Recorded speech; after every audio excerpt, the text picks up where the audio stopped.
She is a national award-winning, let me try that again, winning. It's like swimming without the S. She is a national award-winning ceramics artist and the author of a brand new book that just came out. I'm going to give a little book plug right here. I'm excited about this. God the Artist, revealing God's creative side through pottery. I absolutely love her story, and she's just amazing. You guys are going to love her too. Her name is Morgan McCarver. Morgan, welcome to the show. Hi, thank you so much for having me. I'm excited about this. I was just telling you a little bit off camera that you're my first ceramics artist. You're definitely the first award-winning ceramics artist I've had. Uh, just kind of briefly, where did you grow up? Where are you originally from? I'm originally from upstate South Carolina. So I call myself a Carolina girl because I've moved to North Carolina since then. So those are the only two states I've lived in, but I love them both. Yeah. And tell me a little bit about the awards that you've won for your pottery, because I'm excited about that. I want to know more. Of course. Well, I probably the most well-known in the area is I was in the top three as a finalist for the 701 Center for Contemporary Art residency program, which was in 2020. I was the youngest to kind of reach that level of being the top three. So I got to exhibit my work in the capital of South Carolina, which was really awesome. And then other things, I have won first place for a sculpture I did in, I guess it was a couple of years ago now. But anyway, it was about COVID and kind of my response to that. And then I also have had stuff in different shows, national shows, as well as local, regional type things as well. And I have done two different residencies in Blowing Rock, North Carolina, and I will be going back again this summer for a third residency. So that's one of my favorite honors to be able to contribute to, is being a part of that residency program. Wow, that is very cool. And how you got into pottery is kind of an interesting story in itself. That's actually where this comes into play. Let's talk a little bit about your background. What was it that you had to go through that kind of sent you on this path? Of course. Well, I've always looked for a creative outlet, even growing up. Both of my parents worked, and so my grandmother would keep me. And during those hours, I loved playing with homemade Play-Doh that she would make on the stove. And so that's why I say I got my earliest start with a clay-like medium. But then growing up, when I got into school, I really fell in love with dance, and that was my passion. I danced competitively for years, and that was my friend group, that was my identity. And all of that was really taken away from me when I had scoliosis spinal fusion surgery. So that involved a year-long recovery process, which led to me not being able to dance, losing that identity, losing that friend group, losing that creative outlet. And ultimately, that led me to pottery because I needed to express myself creatively, and I couldn't do it in the physical way I was used to. So clay really provided that flexibility and that personal relationship that I could kind of cultivate a craft as I studied it. Wow. What was the first things you started making? Oh, the first thing the first class I took was just a summer art camp, a kids camp that my mom signed me up for. And I think I was making everything from sculptures to functional pieces. And then from there, I kept signing up for more and more classes, specifically wheel throwing classes, which I was not very good at. And the book talks about that. It took me years to actually learn how to center clay. But that didn't slow me down. I just, would throw those wonky pieces, and I loved them because those were the pieces that I made, and I had that connection to them. Those are sometimes the best, though. I mean, they're going to be completely different from anything else that you're ever going to see anywhere because you did it and because it's not perfect. And we're not perfect. That's right. We're not made to be perfect. And I couldn't recreate those if I tried, honestly, because they are off-centered. Right. I think they're fantastic. I told you a little bit beforehand that I've been really admiring your work. You were nice enough to send me a copy of your book. I loved reading your book. You also sent me your business card, which has this gorgeous, absolutely stunning set on the front with your information. And it's got this beautiful plate on the back. I mean, just your stuff it's eye catching. It's light catching. It captures the imagination and the heart, and just, oh, it's amazing. Do you pour yourself and your thoughts and your feelings into what you're doing every single time you make something? That's a good question. And thank you for all of those beautiful compliments. I really appreciate that. But I kind of work in two different ways. I love the cycle of pottery and kind of how that works. So exactly when I am working on new ideas and new forms, I'm just pouring everything I can into it to get it perfect. And then when I kind of know what I'm doing, I've made this form for years, or I'm familiar with this design or technique, then I kind of go into autopilot and I'll listen to podcasts or audiobooks. So it kind of gives me a nice break. But I always try to give myself a challenge in the studio as well, of just making something that I don't want to sell, something that I'm not making to make money. I'm just making it for me. So that's always a nice break. And those things usually lead into things that I incorporate into my body of work that I do eventually market and sell. But it starts with, what do I find joy making, and how do I enjoy this process? Because if I'm going to be replicating it to sell, then I want to enjoy what I'm doing, of course. Very nice. Let's talk a little bit about this book cover. You have such a cool book cover. It's very rare that you find a black and white book cover that like really appeals to people, but this, it's so complex and so appealing, and it's that artistic side of you. I can already see that coming out. Um, the title being in the bright blue color, and just, oh gosh, it's just so pretty. So I'm looking at the one over here, but I'm also looking Thank at the one you. in my hands. How did you come up with this specific book cover? Was this a collaboration for your publisher? Was this something that you had any say in? Thankfully, Morgan James Publishing did give me a lot of say in this. It kind of started with them coming to me with proofs that they had done, and me being the creative that I am, really wanted this to be as personal as possible. And so I said, I love these ideas, but I think I could improve upon these.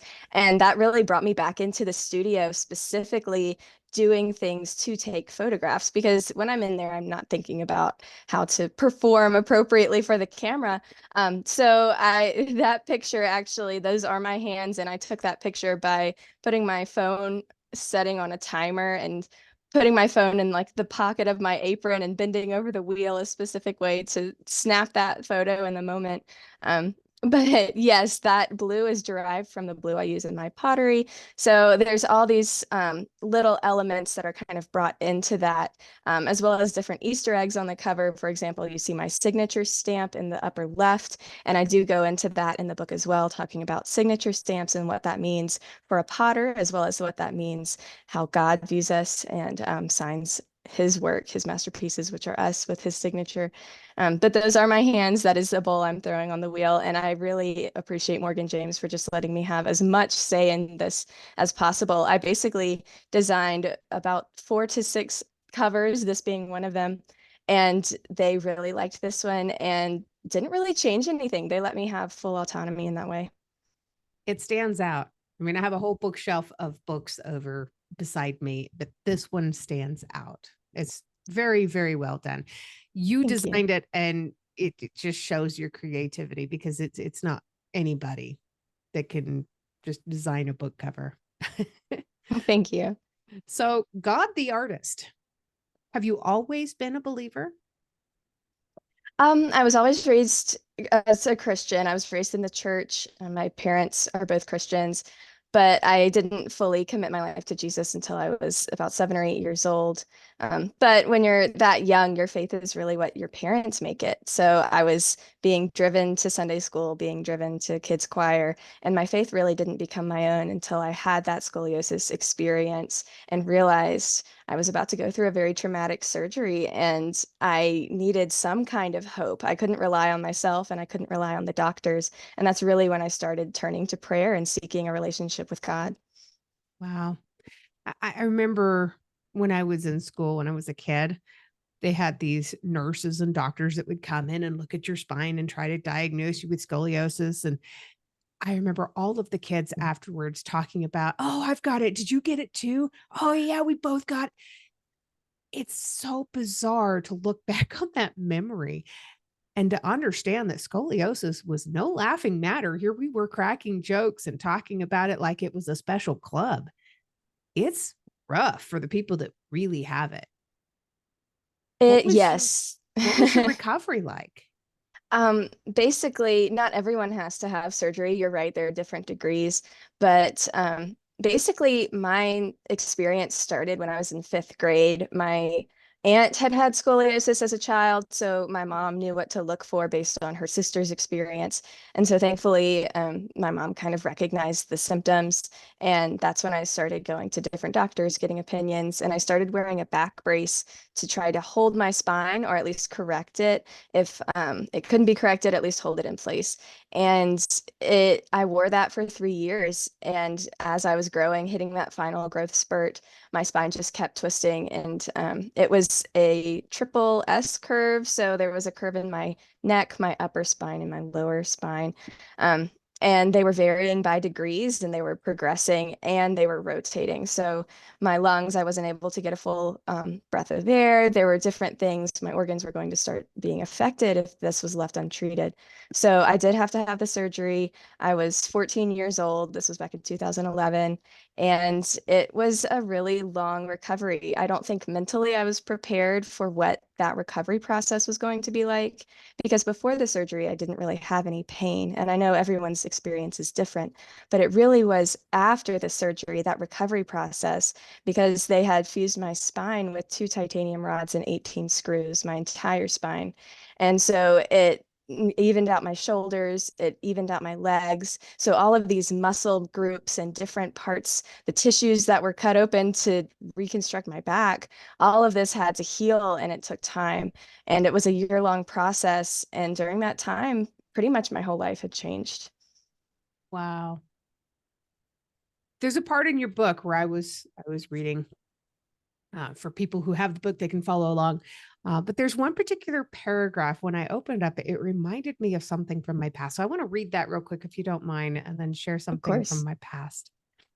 Many ceramic artists compare opening the glaze kiln to the excitement of Christmas morning. I think that this is a great analogy, although I don't always agree. Waiting to open a kiln can be exciting and nerve wracking. The anticipation of waiting to see the results remind me of waiting for Christmas morning. The results, however, aren't always akin to unwrapping Christmas presents. I've never received broken art as a Christmas gift, but I've gotten that experience from a kiln opening. So when I read that, I actually immediately marked the page because it's like, oh, that brought back a rough memory for me, one that I did not even remember that I had. When I was in recovery from everything that I'd gone through, I was still living in California. I got a job in a ceramic shop and I Mm. loved this job. It was wonderful. I got to paint the ceramics. It was so much fun and I did so many cute things. And they taught me how the kiln operated. And I thought that meant they wanted me to run the kiln. And I got the heat too high. And Oh when I came no. back, all of those, those little ceramics that look like bunny rabbits and airplanes and yeah, all that stuff looked like a pancake. Oh no. I was so embarrassed. And the boss, rather than firing me, she had the grace to instead have me call all of the people and let them know what had happened. Oh wow. She said, you're not going to learn if I just fire you and you just walk away. You're going to learn if you take responsibility for your mistakes. And I Mm. understand it's a mistake, but you can't ever let it happen again. And I kind of Wow. see life experience that way too. This is what we have to do. This is what we're called to do. This is what God has shown us is the right path. We can't just ignore that something has happened, ignore that we did something wrong. We have to take ownership and responsibility for it before we're able to move on from it. Mm. Yeah, that's powerful. Yeah, I got that from your book and just that memory. And it's like, oh, I have to share that. Yeah, that is traumatic, I'm sure. I have had similar experiences, not melting so much, but just different things. Like the shelves in my kiln broke one time, and so I Oh lost a no. lot of pieces. Yeah, that was not good. I had some custom orders in there, so that's where it's hard because you don't know. You can't look into the kiln because it's going up to 2,000 degrees or hotter, so you can't just open it and check on it. You have to wait for it to cool back down so you don't burn all the hair off of your face. Oh, yeah. Don't be opening that up too fast. Exactly. So on your website, morganmccarver.com, what are people going to be able to find? That is probably the central hub to everything. They can find my signing up for my newsletter there. They can find my pottery. They can shop my Etsy page or my wholesale page on Fair. They can also buy the book. They can see pictures of what I've done. They can read more about me. Um, and they can connect with me on social media. You've got stuff everywhere. Thank you. That's a goal. I love that people can go out and buy your pieces too, whether it's Etsy, whether it's wholesale from Fair. They can have a piece of your artwork to display in their homes. It's just cool. And I Thank you. am going to make sure that we have your LinkedIn, your Facebook, your Etsy, your Instagram, your website, and all that stuff under the notes. But if you don't mind, I also would like to share a couple of photos of some of your art in this Sure. episode so that people can see some of the absolutely stunning work that you've done. What's some of your favorite things to make? Oh, that's a hard question. It depends, honestly. It depends on my mood and it depends on what needs to get done. But probably the most challenging things to make are things that I just go in full risk and don't really calculate all of the little intricacies that could hold me back. For instance, my teapots are slip cast, and so that's a process where I make my own prototypes and I make my own molds, and it's the technique that I use the most. But that mold specifically is a three-part mold, so it's more intense, more intricate than normal molds. But it also, when it's all put together, it's a 50-pound mold, and it is a beast. I barely, that's like my weight limit of lifting. So I know it's going to be a challenge whenever I go in and pour that mold in the studio. So things like that just keep me curious and keep me trying to figure out better ways to make things that aren't quite so heavy. But it's always a fun challenge, especially with the spouts of the teapots, to make sure they really do pour and they are functional and beautiful as well. Yeah. And they truly are. And that color blue that you use, it's very popular in some parts of the world, like that Delft blue, that kind of Mm. Dutch pottery and stuff. Did you find a lot of inspiration from some of that stuff, some of the historical I pieces? d- yes, I did. And so when I was studying, I actually have a degree in ceramics. And when I was studying, that's really what I was drawn to, the Delft ware and how that plays into fine china that comes from Asia. And there's also a blue and white version of India ceramics there as well, incorporating that with Wedgwood and some famous brands like Wedgwood pottery, McCoy pottery. And then there's one in Spain that I'm sure I'd butcher the name, but it's something like La Cartuja de Seville, something like that. If you speak Spanish, I'm sorry, because I'm sure that's wrong. But I definitely am inspired by historical cultures, especially Victorian culture, because women had to wear those tight corsets. And that is something that is controlling their organic body, their natural Mhm. body form. And I relate to that on a level of me wearing that back brace was controlling my organic form. Of course, theirs was for superficial beautification reasons, and mine was for medical reasons. But I'm able to connect with that, and really, my work is a commentary on the human desire to control the organic, from pruning flowers that grow organically to controlling the human silhouette, the human body. What does that look like, and what does that mean? And why do we have this need for control? Why do we have to control beauty? So all of that's kind of incorporated in my pieces. That's fantastic. it has come to that point where I get to ask you my last few questions of the episode. And they're always going to be my favorite because the answers can change depending on what you're feeling like and what your day has been like. But my first one is, are you an introvert or an extrovert? And have you always been that way or has that changed? Hmm. I am an introvert.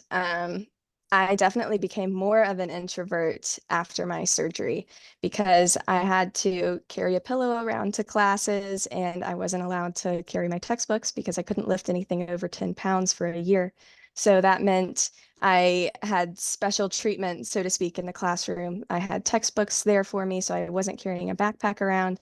I couldn't sit at the normal school desk where the chair was connected to the desk, so I was sitting in the teacher's desk. So there was a lot of unwanted attention.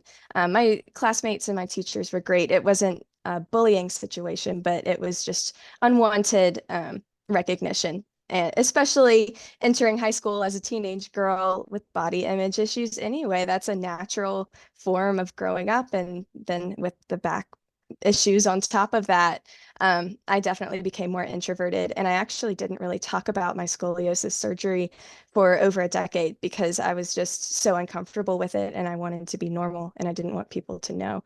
But after those 10 years, looking back and recognizing that God had given me that story to share and He had given me my testimony so I could discover ceramics and write the book, God the Artist, and show everything I went through so I can help other people who are going through similar things. I am becoming much more extroverted. I never would have done a podcast during those 10 years. But now, 13 plus years later, I love talking on podcasts and I love sharing my story. So it's beautiful to see how, while I'm still more introverted, God is really working and growing me to become the person I was before the surgery in a way. I'll never be that person, of course. I've changed mentally and physically, but just becoming back into myself, feeling more comfortable and loving myself more. What a fantastic life you've had too. And I get it. I didn't talk about being a survivor of trafficking for a decade. Mm, I was not ready to talk about it. I didn't think anybody else was ready to hear about it. Now, what makes my story so important? Why do I think that I should tell my story? But you're right. He has given us the stories so that other people can understand, so that mm, other people can know. It's not our story just to bury it and to hide it. We're part of his design. exactly. Yeah. How do you celebrate your wins in life? Ooh, um, I don't always slow down enough to celebrate them, honestly. Um, Usually, I am applying for a lot of different things and I get rejections all the time. So it's nice to have those wins. And I celebrate them by um, just fulfilling my duties, whatever that is. If it's shipping off my piece for that national show, I'm excited to do that and market that on social media. I will get dinner or something special sometimes, have a little treat or something. But honestly, I'm always just pushing forward, pushing ahead, trying to reach that next goal. Did you have a dinner out when your book was officially published? My parents did take me out to dinner. It was super nice of them. Yeah. Oh, that's adorable. I love that. I love the supportive parents. That's cool. Yeah. And my very last question, always my absolute favorite. What is one thing that you truly love about yourself that's not related to your physical appearance? That's a great question, because I haven't always loved my physical appearance, and there are still days that I don't. So I've come to recognize things that aren't physical that I have to remind myself. The most important one to me being that I'm a child of God and that God gave me the grace to truly find Him and to want a relationship with Him. And He has just continuously given me that grace and mercy to seek after Him and draw closer to Him. But also other traits that I love. I love my the speed I attack things with, which I think scares some people, including my friends and family. But I just never slow down. I'm just constantly trying to pursue things, and that's really what made God the Artist that's what brought it into existence, just constantly working at it, pursuing it. And of course, it couldn't have been published without God providing Morgan James Publishing right at the right moment. And that's a whole story in and of itself. But I think just the constant pursuit of perfecting a technique in ceramics, getting my story out there, sharing my testimony, and seeing what I can do in this life. I don't have, I don't have a whole long life like we did in the Old Testament. I've only got a couple decades. We got to get stuff done. You never know. So yeah.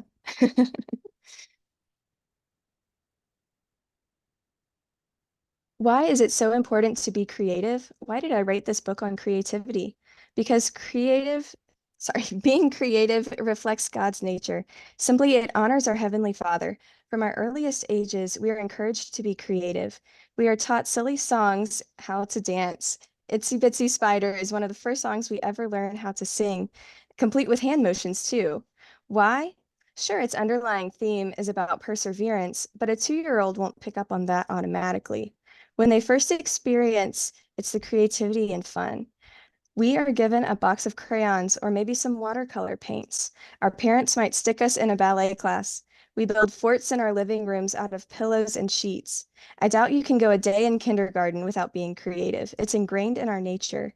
Creativity allows us to express ourselves in ways that others might understand, including communicating things that we might not be able to share verbally. Think of cave paintings and hieroglyphics.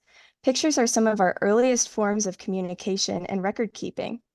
And airplane safety cards include pictures today. They are essential for communicating with those who do not share the same language. Our creative results also help us better understand ourselves as we get older. Our artistic endeavors teach us who we are. While we are learning letters and numbers, we are also being taught colors and shapes. Why is it that artistic ability lies on equal playing field academically in preschool, but by the time we graduate from high school, most of us only take that one required art class for the credit? Where did we lose our artistic expression? Somewhere between elementary school choir and the SAT exam, we are taught that creativity and art aren't nearly as important as knowledge. But the crazy thing is that creativity requires knowledge too. There's color theory, music theory, line memorizing techniques, budgeting, etc. I'm not saying there's anything wrong with studying math, history, and science. I loved school and still love learning. My top spiritual gift is knowledge. I'm asking you to consider artistic ability as having equal academic validity to chemistry, geometry, or language arts. I mean, there's even an English class called creative writing. Art becomes a hobby, music is pushed to the extracurricular activities, and dance is categorized as a cardio event. Creativity has been watered down to follow the leader style, wine and painting classes, and quick crafts to support our mental health. Why do we turn to crafts for mental health? Because we don't get enough of it in our daily lives. We physically and mentally need to be creative. That is how God made us. It's fantastic. Thank you. Morgan, it has been such an absolute pleasure having you on my podcast. I cannot thank you enough for being here with me. Thank you so much for having me. This has been really just awesome. And yeah, I love listening to your podcast. It's so empowering. Thank you. And now you are the empowering voice that I get to share on my podcast. Yay! This has been a lot of fun for me. I appreciate you, and I just think you're awesome and such a good voice for God. More Thank people you. need that. Oh, thank you so much. Just a reminder, folks, remember to subscribe to the podcast because every subscriber helps me out in tremendous ways. And we will see you next time.